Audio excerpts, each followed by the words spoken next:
Penguin Random House Audio presents Sailing True North, 10 Admirals and the Voyage of Character by Admiral James Stavridis, United States Navy. Read for you by Marc Cashman, with conclusions read by the author.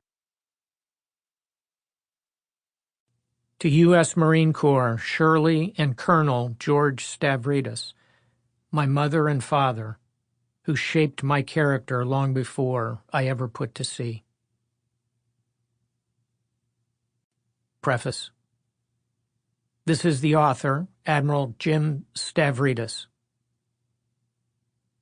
When I wrote a book called Sea Power, The History and Geopolitics of the World's Oceans, I hoped to bring a mariner's eye to the vast world of the sea. While looking at each of the major global bodies of water, I tried to combine three things: the fascinating history of the various maritime regions, the current geopolitical challenges linked to them, both locally and globally, and my own 4 decades of seagoing experience.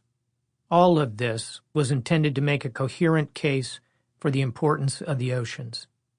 It was a book about a long, complicated, and ultimately rewarding voyage around the oceans of the world.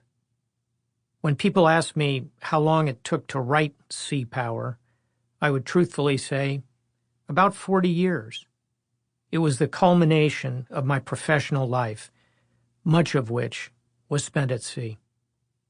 In Sailing True North, 10 Admirals and the Voyage of Character, I've turned the lens of the work away from the physical universe of the oceans and into the realm of the biographical, personal, behavioral, and psychological characteristics of 10 admirals, whose careers stretch over 2,500 years of history. By using the sea stories of this colorful group of historical maritime leaders as a kind of canvas, I hope to illuminate for the reader the most essential qualities of character, demonstrate how they contribute to effective leadership, and make the case that by using this information, each of us can chart a course toward becoming the best we can possibly be within our own lives. In the end, a physical voyage at sea is a demanding undertaking, requiring intensity, energy, forehandedness, and intelligence, among many other qualities. But it is vastly easier than the inner voyage we all must sail every day of our lives. That voyage of character is the most important journey each of us ever makes. I'm also motivated by a growing sense in this postmodern era that we are witnessing the slow death of character, driven by a global popular culture that has turned increasingly away from classic values: honesty, commitment, resilience, accountability, moderation, to a world that moves at breakneck speed and refuses to slow down and consider what is right and just. Attention spans have spiraled resolutely downward. Take reading as an example. We were once ready to willingly read a multi-volume work. Many, including, according to many reports, our president, now balk at reading a single long book. Some readers avoid long journal pieces and demand briefer and briefer articles in slimmer and slimmer magazines. There is online impatience with long blog posts, and we seem to have finally arrived at our current state, a Twitter world where many observers recently opined that they regretted the lengthening of a tweet from 140 characters to 280 because reading the long tweets is taking up too much time. One abiding characteristic of most of the 10 admirals in this book is that they were thoughtful, intellectually grounded individuals. Perhaps the long periods at sea that almost all of them experienced have something to do with that. Naturally, they manifested a wide variety of differing traits, and some were better and more admirable than others. I've selected them to help show the richness of the human character across both time and personality types. And above all, we learn from these admirals that the quality of finding sufficient time to think, and reflect is a crucial part of building character. In our frenzied world today, we should learn from their collective example. Alongside the cultural demands for short, ironic, value-neutral thinking comes the utter transparency of our times. As I will say again in this work, character is what you do when you think no one is looking. And in today's world, someone is always looking. We've lost the ability to hone our character in private, and our lives are on display seemingly from the moment we are born. Our intense self-obsession is reflected in the desire to constantly burnish our images on the endless social networks, something none of these admirals remotely encountered, and we are poorer for this characteristic. We overshare publicly and under-reflect privately on what our individual voyages mean. Do they add up to a journey that matters? Is the destination important? In the small hours of the morning, as we think about our lives, can we honestly say our voyage matters? Or do we drift endlessly on an uncaring sea?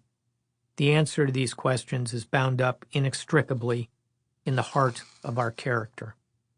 Finally, we are much diminished in our ability to learn and tell stories in order to advance our intellectual pursuits. In so many ways, the story of our lives is little more than a collection of the stories we have heard, inculcated, and then created and told about ourselves.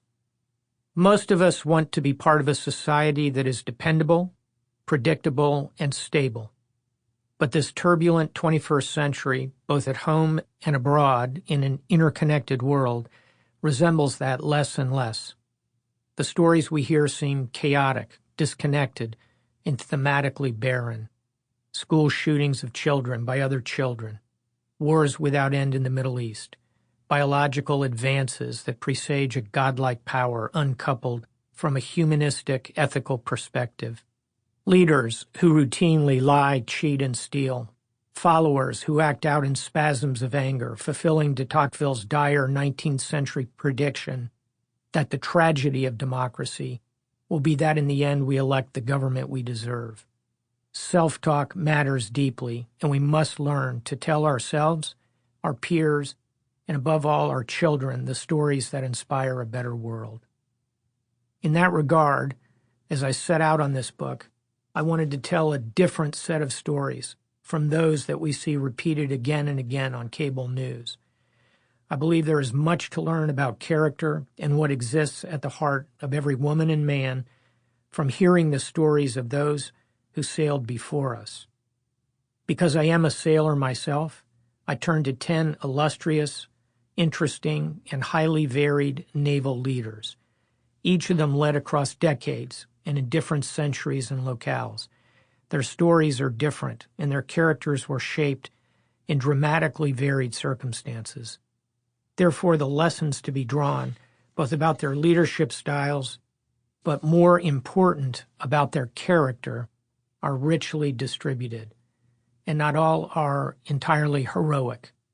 But I offer their stories, which I believe, if taken in the aggregate, provide a more reassuring narrative than that unspooling before us on 24/7 news channels. Let's begin with the difference between two terms that are often confused: leadership and character. Leadership is broadly understood to be the ability to influence others, generally in order to accomplish a specific purpose. It is a tool, not a quality, and thus can be applied for both good and ill.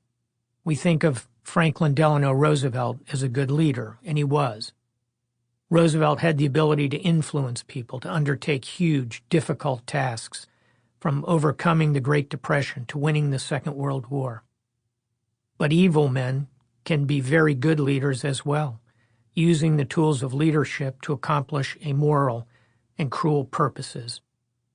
Pol Pot, who conducted a horrific genocide in Cambodia as the leader of the Khmer Rouge in the late 20th century, was a highly capable leader as well, in that he was able to marshal an enormous national effort to drive home a communist ideology and ruthlessly massacre all dissidents and many innocents, killing Sample complete. Ready to continue?